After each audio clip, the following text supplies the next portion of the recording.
শ্রীকৃষ্ণ পরমহংসদেব বলেছিলেন, কি বলেছিলেন? ধর্ম মানে ধারণ।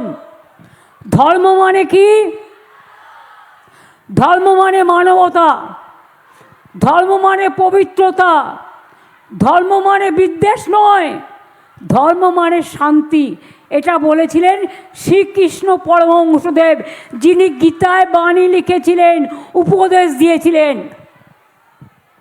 যারা গীতা নিয়ে গীতাকে অপমান করেন তাদের বলি, ওরে উন্নয়নের পাঁচালীকে নিয়ে তুই ওটাকে চাচালি করছিস। মমতা বন্দ্যোপাধ্যায় সারনেম বন্দ্যোপাধ্যায়, তিনি মঞ্চে উঠে বলছেন শ্রীকৃষ্ণ পরমহংসদেব, শ্রীরামকৃষ্ণ নয়, শ্রীকৃষ্ণ পরমহংসদেব। এই নাম তিনি কোথায় পেয়েছেন আমি জানি না। তিনি বলছেন যে তিনি গীতার বাণী দিয়েছিলেন, শ্রীকৃষ্ণ গীতার বাণী দিয়েছিলেন, রামকৃষ্ণদেব গীতার বাণী দিয়েছিলেন। শ্রীকৃষ্ণ পরমহংসদেব তিনি কে যিনি গীতার বাণী দিয়েছিলেন? এটা শুধুমাত্র মমতা বন্দ্যোপাধ্যায় বলতে পারেন।